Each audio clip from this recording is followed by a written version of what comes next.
Hello friends, stanza number 3चा अभ्यास आपण सुरू करूया. नोटबुकमध्ये टायटल द्या स्टांझा 3.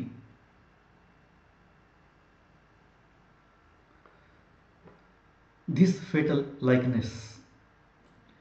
फेटल हा आजचा पहिला शब्द लिहून घ्या. Leading to disaster or death. Marathi शब्द घातक. डिझास्टर याचा अर्थ संकट असा होतो. लीडिंग टू डिझास्टर ज्याची परिणती संकटात होईल असं, और डेथ ज्याची परिणती मृत्यूमध्ये होईल असं फेटल घातक. दिस फेटल लाइकनेस हा घातक सारखेपणा. इवन डॉग्ड सुद्धा. डॉग्ड म्हणजे काय? परत लिहिण्याची वेळ आली. डॉग्ड म्हणजे कंटिन्यूड टू फॉलो, पाठलाग करत राहिला.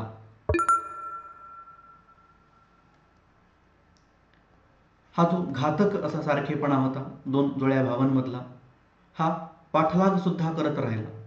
माय फूटस्टेप्स माझ्या पावलांचा पाठलाग करत राहिला. व्हेन ॲट स्कूल जेव्हा शाळेत असताना, शाळेमध्ये असताना सुद्धा हा सारखेपणा पाठलाग करत राहिला. And I was always getting flogged. Flogged हा शब्द लिहूया. बीटन अप मारहाण होणे. ॲक्च्युली फ्लॉग हा शब्द चाबकाचे फटके मारणे यासाठी वापरतात. इथे शाळा असल्यामुळं जस्ट फटके बसणे, थोडा मार बसणे. I was always getting flogged. इथं बघा हे टू बीचं रूप आहे आणि इथे V3 आलेलं आहे आणि त्यामुळं हा पॅसिव्ह वॉइस आहे. आय हा कर्ता नाही आहे, हे कर्म आहे. यालाच फटके बसलेले आहेत. यानं फटके मारलेले नाहीत, यालाच फटके बसलेले आहेत. आय वॉज ऑलवेज गेटिंग फ्लॉग्ड मला नेहमीच फटके मिळायचे. फॉर कारण असा अर्थ नेहमीप्रमाणे.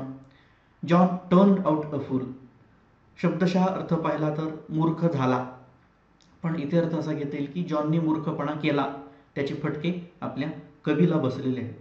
दिसायला सारखेच असल्यामुळं काही खोड्या जॉन करायचा आणि शाळेतल्या सरांना वाटायचं की या लेखकानं आपल्या कवीनं खोड्या केलेल्या आहेत दिसायला सारखे असल्यामुळं, म्हणून खोड्या जॉन करायचा, त्याची शिक्षा कवीला मिळायची. आय पुट धिस क्वेश्चन मी हा प्रश्न ठेवत असे. आता पुट हे ट्रिपलेट आहे म्हणजे तिन्ही रूपं सारखी आहेत. Put put put. तरी पण मी म्हणेन की हे V2 आहे तर त्याचा अर्थ बरोबर लागतो. मी ठेवत असे. V2 म्हणजे करत असे हा अर्थ इथे लावला. दिस क्वेश्चन हा प्रश्न मी ठेवत असे. फ्रुटलेसली LY जोडलेलं हे ॲडव्हर्ब आहे. क्रिया कशी घडत असे तर अशी घडत असे. फ्रुटलेसली निष्फळपणे. त्याला काही अर्थच नाही, त्यातून काही आउटपुटच मिळणार नाही आहे. निष्फळपणे हा प्रश्न मी ठेवत असे. टू एव्हरीवन प्रत्येकाला. आय न्यू हे तर स्पष्टपणे V2 आहे. नो न्यू नोन मला माहीत असलेल्या प्रत्येकासमोर हा प्रश्न मी ठेवत असे. What would you do. Would हा भविष्य सांगतो, करण्याचं भविष्य. कराल. वुड यू डू तुम्ही कराल, काय कराल. इफ यू वेअर मी जर तुम्ही म्हणजे मी असता तर तुम्ही काय केलं असतं. टू प्रूव्ह दॅट सिद्ध करण्यासाठी की यू वेअर यू तुम्ही हे तुम्हीच आहात हे सिद्ध करण्यासाठी तुम्ही काय केलं असतं. मी प्रश्न विचारत असे भूतकाळ असल्यामुळं सगळ्याचं भूतकाळ. यू आर यू असं नाही, you were you. Indirect speech. पुन्हा एकदा मी रिपीट करतोय. This fatal likeness even dogged हा घातक सारखेपणा पाठलाग सुद्धा करत असे. My footsteps when at school माझ्या पावलांचा पाठलाग मी शाळेत असताना पण करत असे. म्हणजे या सारखेपणाचा त्रास फक्त घरीच व्हायचा असं नाही, शाळेमध्ये सुद्धा व्हायचा. And I was always getting flogged आणि मला नेहमीच फटके बसायचे. For John turned out a fool जॉनने मूर्खपणा केला या कारणास्तव मला शिक्षा व्हायची. I put this question fruitlessly मी हा प्रश्न निष्फळपणे विचारायचो. टू एव्हरीवन आय न्यू मला माहीत असलेल्या प्रत्येकाला हा प्रश्न विचारायचो. What would you do if you were me जर तुम्ही म्हणजे मी असता तर तुम्ही काय केलं असतं. To prove that you were you तुम्ही हे तुम्हीच आहात हे सिद्ध करण्यासाठी तुम्ही काय केलं असतं. लोक तुम्हाला दुसरंच काहीतरी समजतायत चेहऱ्यातल्या सारखेपणामुळं. तर तुम्ही काय केलं असतं सांगण्यासाठी की मी तो नाही आहे ज्याला तुम्ही समजताय, तो नाही आहे मी दुसराच आहे हे सांगण्यासाठी तुम्ही काय केलं असतं. निष्फळपणे विचारत असे, कुणी काही उत्तर द्यायचं नाही असा तो प्रश्न होता. क्वेश्चन्स आन्सर्स सुरू करूया. पहिल्यांदा समजून घ्या, आत्ताच लिहू नका. A1 सिंपल फॅक्च्युअल ॲक्टिव्हिटी, साधा वस्तुनिष्ठ असा उपक्रम. कंप्लीट द फॉलोइंग, खालील गोष्टी पूर्ण करा. With the information given in the extract, या उतार्यामध्ये दिलेल्या माहितीनं खालील गोष्टी पूर्ण करा. फर्स्ट वन, सुरुवातीलाच रिकामी जागा, dash. Dogged the narrator's footsteps. Dash ही गोष्ट निवेदकाच्या पावलांचा पाठलाग करत असे. वेन ॲट स्कूल, जेव्हा शाळेत असताना, जेव्हा तो शाळेमध्ये होता लेखक. कोणती गोष्ट? इथं सांगितलं धिस फेटल लाईकनेस, हा जो प्राणघातक सारखेपणा आहे हा माझ्या पावलांचा पाठलाग करायचा जेव्हा मी शाळेमध्ये जायचो. इथे बदल धिस शब्दामध्ये होईल. इथं धिस वापरलंय कारण आधीच्या स्टांजामध्ये सांगितलंय सारखेपणा होता, तो सारखेपणा. आता आपली सुरुवातच या शब्दानं होणार आहे उत्तराची, तर धिस म्हणजे नेमकी कोणती हा प्रश्न होईल. म्हणून धिस ऐवजी एक आर्टिकल आपण वापरू, द फेटल लाईकनेस. फक्त घातक असा सारखेपणा एवढाच त्याचा अर्थ होईल. म्हणून रिकाम्या जागेमध्ये धिस फेटल याच्याऐवजी द फेटल लाईकनेस. द मधलं टी कॅपिटल येणार आहे. Write down.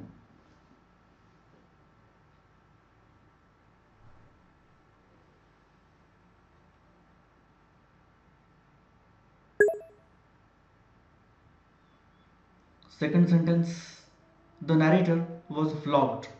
निवेदकाला फटके बसायचे. Because of dash mistakes, dash चुकांमुळं. चुका कोण करायचं? John. John turned out a fool. जॉनच्या चुकांमुळं असं म्हणायचं, त्यामुळं आपल्याला जॉन ॲपॉस्ट्रफी एस घ्यावं लागेल.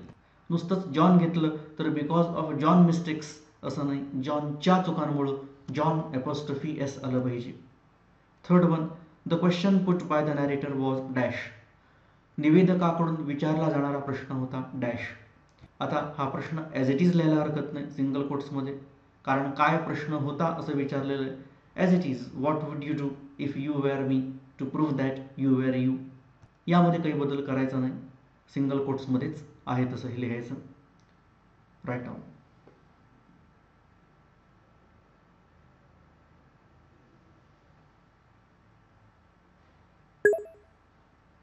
Question A2, complex factual activity, किचकट स्वरूपाची वस्तुनिष्ठ अशी कृती. First one, how did the narrator suffer at school. Did हे एक हेल्पिंग वर्ब आहे आणि सफर हे एक मेन वर्ब आहे. या दोघांचा मिळून क्रिया दर्शवण्यासाठी उपयोग होणार आहे. सफर म्हणजे त्रास भोगणी, डिड म्हणजे भूतकाळ, त्रास भोगला किंवा भोगत असे. या दोन गोष्टी एकच आहेत, ही गोष्ट लक्षात घ्या. डायरेक्टली V2 घेणं, क्रियापदाचं दुसरं रूप म्हणजे past tense, simple past tense, किंवा डिड प्लस V1 याचा पण तोच अर्थ आहे. ल प्रत्यय किंवा करत असे, या दोन्ही गोष्टी एकच आहेत. V2 दोन शब्दामध्ये मांडताना डिड प्लस V1 असं मांडतात. इथं डिड प्लस V1 या स्वरूपामध्ये मांडलेलं आहे, पण मुळामध्ये त्याचं V2 असल्यासारखाच अर्थ आहे. ल प्रत्यय किंवा करत असे, त्रास भोगला किंवा त्रास भोगत असे. निवेदक शाळेमध्ये कसा त्रास भोगत असे, काय सांगितलेलं आहे? तर हा जो प्राणघातक असा सारखेपणा आहे तो निवेदक शाळेत असताना पण पाठलाग करायचा, म्हणजे शाळेमध्ये पण त्रास व्हायचा. काय त्रास व्हायचा एक्झॅक्टली या दोन ओळींमध्ये सांगितलंय की जेव्हा जॉन मूर्खपणा करायचा तेव्हा कवीला त्याचा त्रास भोगावा लागायचा, त्याला फटके बसायचे. आता क्वेश्चन A2 आहे. एवढं एकाच वाक्यामध्ये सांगण्यापेक्षा या 4 ओळींचा भाग आपण घेऊ. नेहमीप्रमाणे पूर्वी पाहिल्यासारखं धिस ऐवजी द आपण वापरू. The fatal likeness even dogged. My हा शब्द नक्कीच चालणार नाही, तसा लिहिला तर तुम्ही स्वतःच्या पावलांबद्दल बोलतायत. निवेदकाच्या, narrator apostrophe S. The narrator's footsteps when at school, इथं आपण फुल स्टॉप देऊ आणि पहिलं वाक्य तयार होईल the fatal likeness even dogged the narrator's footsteps when at school. आता दुसरं वाक्य आपण सांगू. अँड नाही घेतलं तर चालेल, आय ऐवजी ही वापरावं लागेल. He was always getting flogged for John turn out a fool. असे थोडेसे बदल करून आपलं उत्तर तयार होईल. लिहून घ्या.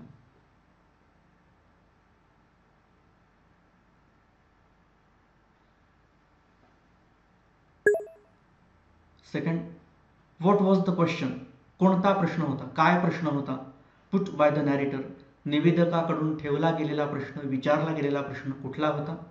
What would be your answer? तुमचं उत्तर काय असेल? आता प्रश्न हाच आहे, आपण मगाशी पाहिलेला.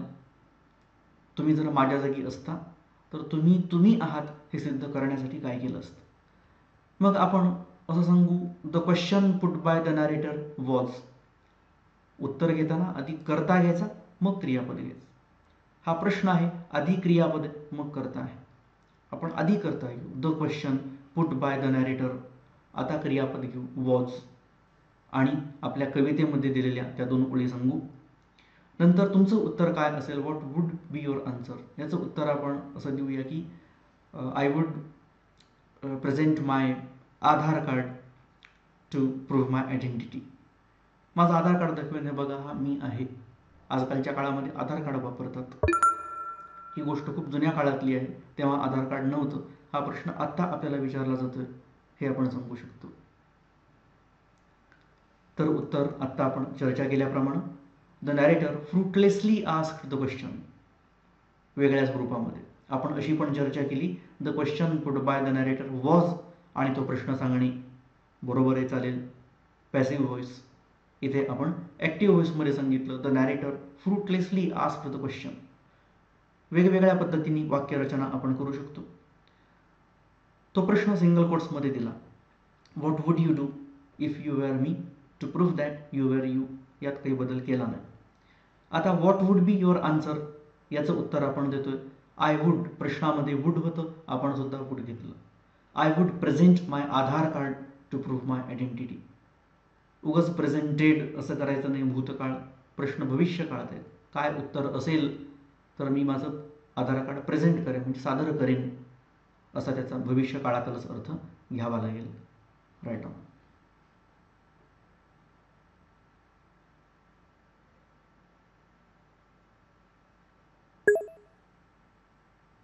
Question E3, poetic device activities. काव्यमय भाषेवरील कृती. First one, write the collocations. म्हणजे काय? आता पाठ व्हायला पाहिजे. Words that generally go together. सामान्यपणे एकत्र आढळणाऱ्या शब्दांना कलोकेशन्स असं म्हटलं जातं. From the extract. या उतार्यातूनच तुम्हाला ते लिहायचं आहे. आता गेटिंग फ्लॉग्ड, फटके बसणे, जवळजवळ वापरले जातात शब्द. टर्न आउट हे पण वापरले जातात तसे. पुट धिस क्वेश्चन नसलं तरी टू पुट क्वेश्चन असे वापरले जातात. ठीक आहे, 1-2 सापडले, लिहू शकता. कंपल्सरी नाही, सगळेच लिहिले पाहिजेत.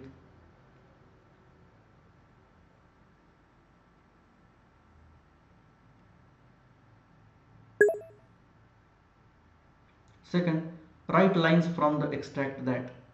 या उतार्यातून त्या ओळी लिहा that show the figure of speech hyperbole. Hyperbole म्हणजे अतिशयोक्ती अलंकार. हा दर्शवणाऱ्या ओळी लिहा.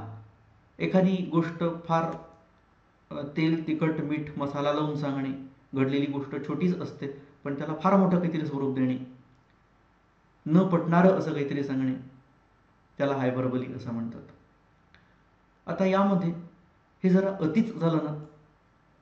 एक जण चुका करायचा, त्याची शिक्षा नेहमी ऑलवेज दुसऱ्यालाच मिळायची. ही अतिशयोक्ती आहे. काहीच नाही, आहे तसं कॉपी करायचंय. Write down.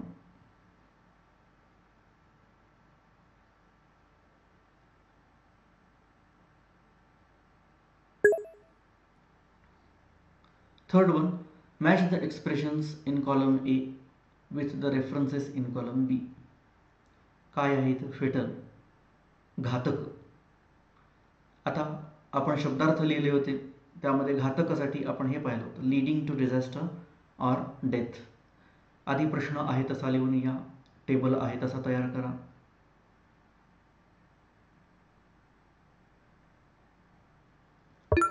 आणि आग्रहपूर्वक सांगणं आहे की असे बाण तुम्ही मारायचे नाही आहेत.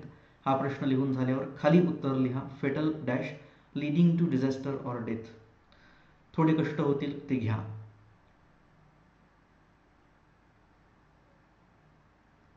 डॉग पाठलाग करत असे. आजच लिहिलेलं आहे तुम्ही. कंटिन्यूड टू फॉलो, फॉलो म्हणजे पाठलाग करणे. लिहून घ्या मग. Dog dash continued to follow.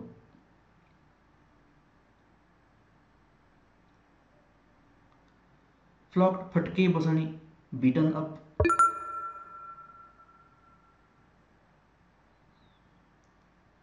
आणि last one fruitlessly, vainly, ly जोडलेले ॲडव्हर्ब्स.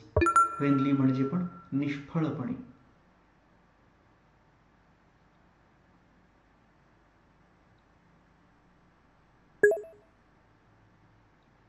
Last find rhyming pairs from the extract. Rhyming pairs प्रत्येक ओळीच्या शेवटच्या शब्दानं बघा.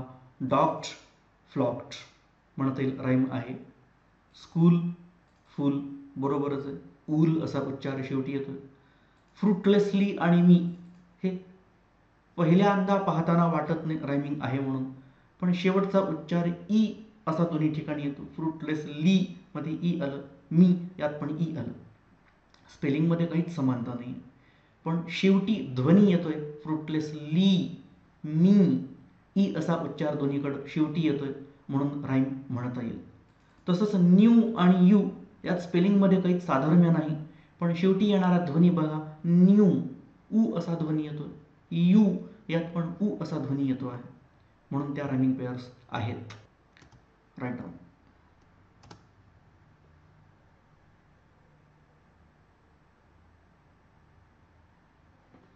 नेक्स्ट व्हिडिओमध्ये लास्ट स्टांजा आपण अभ्यासूया. थँक्यू.